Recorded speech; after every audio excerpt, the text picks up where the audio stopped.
Good morning बच्चों, कैसे हो आप सब। आई होप सभी अच्छे होंगे। तो आज हम पढ़ेंगे हिंदी व्याकरण का दूसरा चैप्टर, जिसका नाम है वर्ण, वर्णमाला और मात्रा। ये कक्षा 4 के लिए है। जब हम बोलते हैं तो हमारे मुख से कुछ ध्वनियाँ निकलती है। हाथी को देखते ही लड़की बोली हाथी।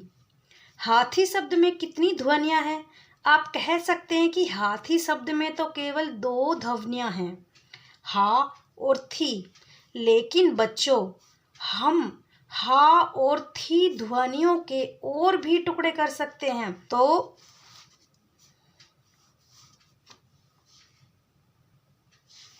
जैसे हा प्लस आ बन गया हा, था प्लस ई बन गया थी। तो हमने हा और थी के टुकड़े किए तो हा और आ, था का टुकड़ा किया तो था और ई, इन दोनों के टुकड़े किए तो दोनों को मिला के बना हाथी। इस प्रकार से हाथी शब्द बोलते समय हम 4 ध्वनियाँ बोलते हैं, हा प्लस आ, था प्लस ई, हाथी। क्या इन ध्वनियों के और भी टुकड़े हो सकते हैं? नहीं, इनके और टुकड़े नहीं किए जा सकते। ये सबसे छोटी ध्वनियाँ हैं। बच्चों, हमने हा और थी के 4 टुकड़े किए। हाथी शब्द 2 अक्षरों से मिलके बना हुआ है, लेकिन जब हमने इनके टुकड़े किए तो हा को आधा किया और उसमें जमा किया आ, और ऐसे ही था का आधा किया और उसमें जमा किया ई। तो इस तरीके से हाथी के 4 टुकड़े हमने किए, हा, आ, था, ई, हाथी। अब इससे ज़्यादा इसके टुकड़े नहीं हो सकते। तो भाषा की सबसे छोटी ध्वनि को वर्ण कहते हैं। यानी कि जो भाषा होती है उसकी जो सबसे छोटी इकाई होती है या ध्वनि होती है, उसको हम वर्ण कहते हैं। जिसके और टुकड़े नहीं किए जा सकते, वो सबसे छोटे से छोटा होता है। वर्ण को अक्षर भी कहते हैं, जिसका अर्थ है ऐसी ध्वनि जिसके और टुकड़े नहीं किए जा सकते। हिंदी में वर्णों को 2 वर्गों में बांटा गया है, स्वर और व्यंजन। जिन ध्वनियों का हम उच्चारण कर रहे हैं या किसी भी अक्षर का, किसी भी वर्ण का उच्चारण कर रहे हैं और उसमें किसी की भी सहायता नहीं ली जा रही है, तो उसे स्वर कहते हैं। तो कौन से हैं वो अक्षर जिनमें हम सहायता नहीं ले सकते? जैसे अ, आ, ई, उ, री, ए, ऐ, ओ, औ। तो ये 11 स्वर हैं जिनमें हम किसी और अन्य वर्ण की सहायता नहीं लेते। समझे बच्चों? तो जैसे वो हमने बोला अ, तो अ सिर्फ अ तक ही सीमित है। अ के बाद तो कुछ और साउंड निकल ही नहीं रही, तो वो स्वर कहलाते हैं जिसमें किसी अन्य वर्ण की सहायता नहीं ली जाती, तो वो स्वर कहलाते हैं। अभी व्यंजन देख लीजिए आप। व्यंजन जिन ध्वनियों का उच्चारण करते समय स्वरों की सहायता ली जाती है, उन्हें व्यंजन कहते हैं। हिंदी में 33 व्यंजन है। जैसे हम किसी भी व्यंजन का उच्चारण कर रहे हैं, जैसे क, ख, ग, घ, इनमें से किसी का भी हम उच्चारण करेंगे तो क या ख, इनके सबके साथ पीछे अ की साउंड आती है। किसी व्यंजन में स्वर की साउंड आती ही है। तो जिन ध्वनियों का उच्चारण करते समय स्वरों की सहायता ली जाती है, उन्हें व्यंजन कहते हैं। आई होप आपको समझ आ गया होगा बेटा।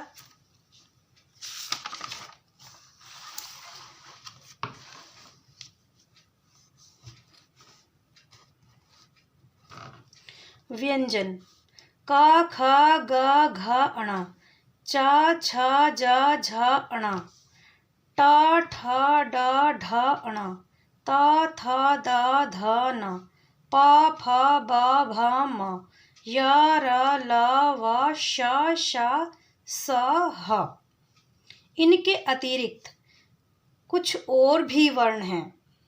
ये तो व्यंजन हो गए। इनके अलावा कुछ और भी वर्ण होते हैं, जैसे श, त्र, ज्ञ और श्र। ये संयुक्त अक्षर हैं। ये दो व्यंजनों के मेल से बने हैं, मतलब कि दो व्यंजन। हम यहाँ पर बच्चों व्यंजन की बात कर रहे हैं, मतलब स्वर को नहीं जोड़ रहे हैं। हम यहाँ पर व्यंजन और स्वर को नहीं जोड़ रहे, दो व्यंजनों को जोड़ रहे हैं। जैसे ये त्रा है तो हम ता और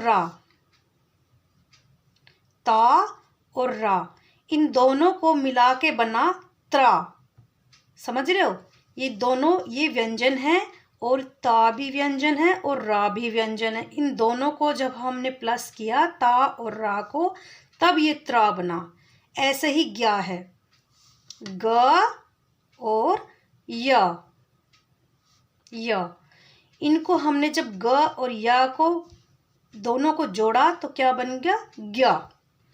तो इसी तरीके से ये दो व्यंजनों के मेल से बनते हैं, तो उनको बोलते संयुक्त अक्षर या संयुक्त व्यंजन। ये होते हैं चार, संयुक्त व्यंजन या फिर संयुक्त अक्षर, ड और ढ। तो कई बच्चे ड और ढ में गड़बड़ी कर देते हैं। तो ड, जो ड होता है उसमें ड की साउंड आती है, जैसे पेड़, पकड़, सड़क, घड़ी। तो बहुत से बच्चे पेड़ कर देते हैं, वो पेड़ नहीं होता बेटा, पेड़ होता है। तो ड कहाँ पे आता है और ढ कहाँ पे आता है, इसकी साउंड से ही हमें पता चल जाता है। जैसे ढ, चढ़, पढ़ना, बूढ़ा, चढ़ाई। जा और फा, इन दोनों का क्या मतलब है कि ये जा और फा के नीचे बिंदी लगाई जाती है इनमें। जैसे बाजार, कुल्फी, यानी कि हम बाजार को बाजार नहीं बोल सकते, सिर्फ ये बिंदी की वजह से, इस बिंदु की वजह से इसकी साउंड चेंज हो जाती है। बाजार को हम बाजार बोलते हैं, कुल्फी नहीं बोलते हम, कुल्फी।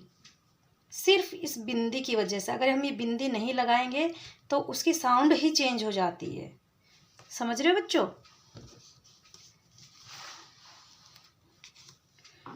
स्वरों और व्यंजनों को मिलाकर हिंदी की वर्णमाला बनती है। वर्णमाला में सारे वर्ण एक निश्चित क्रम में लिखे जाते हैं।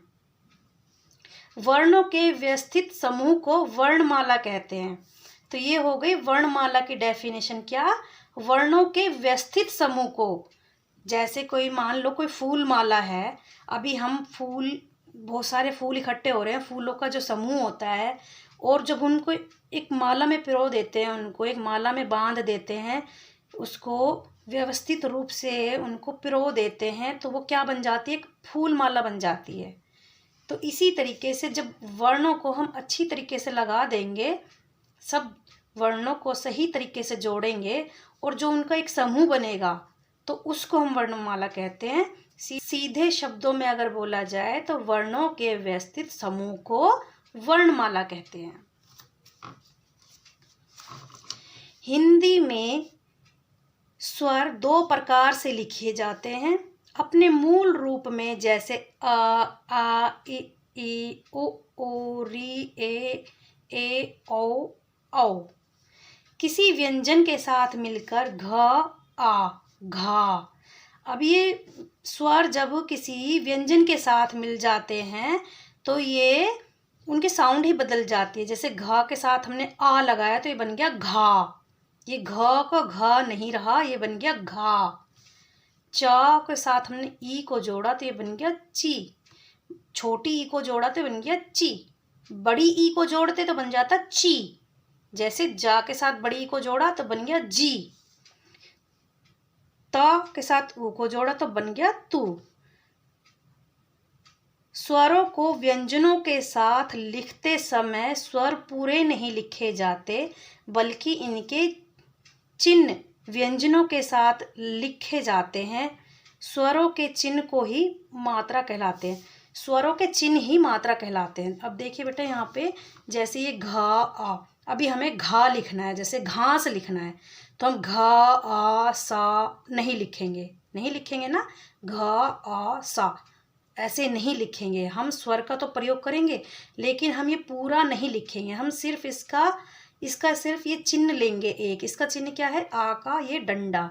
तो इसी चिन्ह को हम मात्रा कहते हैं। जैसे घा के साथ हमने आ लिया है तो हम इसका सिर्फ चिन्ह लेंगे, ये डंडा लेंगे जो मात्रा कहलाएगा। तो ये घा आ ना लेकर के घा और आ का डंडा लेंगे तो बन जाएगा घा स, घास। समझ गए बच्चों? तो इसी तरीके से जब हम व्यंजनों के साथ स्वरों को लिखते हैं तो उन स्वरों को पूरा नहीं लिखते, सिर्फ उनके चिन्ह हम लेते हैं। और चिन्ह क्या होती है? मात्रा। सिर्फ हम उनकी मात्रा ही लेते हैं। स्वरों की मात्राएं। अब ये स्वरों की मात्राएं आ ई उ री ए ओ। तो इनकी मात्राएं ये वाली सारी है। आपको इनका बेटा अभ्यास करना पड़ेगा। ये आ का डंडा है, ये छोटी ई की मात्रा, ये बड़ी ई की ये ऊ, छोटा ऊ, बड़ा ऊ, री की मात्रा। तो इन सब का बेटा आपको सबको इनका अभ्यास करना पड़ेगा, तभी आपको अच्छे से समझ में आएगा कि मात्राओं का क्या महत्व होता है। आ के अतिरिक्त सभी स्वरों की मात्राएं होती है। आ में बेटा कोई मात्रा नहीं होती और ना ही उसका कोई चिन्ह होता है, ना मात्रा होती है। इसके अलावा जितने भी होते हैं उन सब में मात्राएं उनकी प्रयोग में की जाती है, उनका यूज़ होता है। जैसे रा उ, तो रा और ये उ क्या है? स्वर है। रा क्या है? व्यंजन है। तो हमने स्वर और व्यंजन के साथ स्वर को जोड़ा तो ये इसका क्या हमने चिन्ह लेंगे सिर्फ हम इसका चिन्ह क्या है? इसका चिन्ह ये है ऊ की मात्रा, इसका चिन्ह ये है। तो हम यहाँ पे रा उ तो क्या बन गया? रू। तो रू अगर हमें बड़ा लिखना है तो बड़ी मात्रा लेंगे और छोटा लिखना है रू तो हमें छोटी रू पे छोटी मात्रा लगानी पड़ेगी। ऐसे ही बेटा हमें जब हम जिस चीज़ का हमें साउंड करना है, अगर हमें बड़ा साउंड करना है तो बड़ी मात्रा लेंगे और छोटा साउंड करना है तो हम छोटी मात्रा लेंगे। कुछ अन्य चिन्ह भी वर्णों के साथ जोड़े जाते हैं, जैसे अंग, इसे अनुस्वार कहते हैं। इसका चिन्ह ये बिंदी है, ये बिंदी है। जैसे गंगा, ग के ऊपर जो ये छोटी सी बिंदी है ना, इसी से ही साउंड चेंज हो जाता है, ये बन जाता है गंगा। अंगूर, अंडा, पतंग, कंघी आदि। तो ये जो स्वर होते हैं, ये अनुस्वार जो होते हैं ये नाक से बोले जाते हैं। जो नाक से बोले जाते हैं वो अनुस्वार कहलाते हैं। जो नाक से बोले जाते हैं वो अनुस्वार कहलाते हैं और इनका चिन्ह ये बिंदी होती है। अंग, इसे अनुनासिक कहते हैं। इनका चिन्ह ये चंद्र बिंदु और ये चांद के जैसा सिंबल है और इसके ऊपर एक छोटी सी बिंदी है। तो ये चंद्र बिंदु हम इसको बोलेंगे।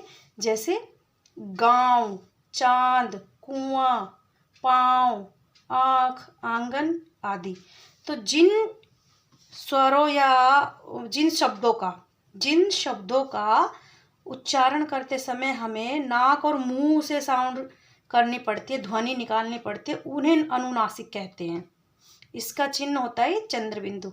अगर हम इनकी पहचान करें तो कैसे करेंगे? जिसमें एक ना होता है वो अनुस्वार होता है। जैसे एक बिंदी हो गई, सिर्फ एक बिंदी और एक ना हो गया तो ये होगा अनुस्वार। और जिसमें दो ना हो गए और चांद और बिंदी हो गई, यानी दो चीज़ हो गई, चांद भी और ये बिंदी भी हो गई, तो ये हो गया अनुनासिक। तो ये सबसे बड़ी अच्छी पहचान है कि अनुनासिक और अनुस्वार किन्हें कहते हैं। जिनमें दो ना होते हैं तो वो दो सिंबल वाला होता है, चांद और बिंदी, और जिसमें एक ही ना होता है वो एक ही बिंदी वाला होता है। जैसे ये गंगा, अंगूर पे एक एक बिंदी है ना, तो ये अनुस्वार कहलाते हैं और ये कहलाते हैं अनुनासिक। समझ आ रहा है ना बच्चों?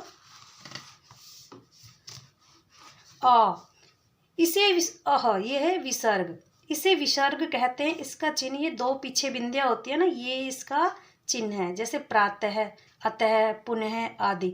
इसके पीछे बदलते ही, इसके साउंड लगते ही विसर्ग को पीछे जो जो बिंदियाँ होती है उसको लगाते साउंड ही चेंज हो जाती है। जैसे प्रातः, अतः, पुनः, तो हम उसमें ह जोड़ देते हैं, ह की साउंड आ जाती है। तो ये जो दो बिंदियाँ होती इसे हम विसर्ग कहते हैं। आई होप बच्चों आज का आपको चैप्टर समझ आया होगा। अगर अच्छा लगा हो वीडियो को लाइक करना, चैनल को सब्सक्राइब करना, शेयर करना।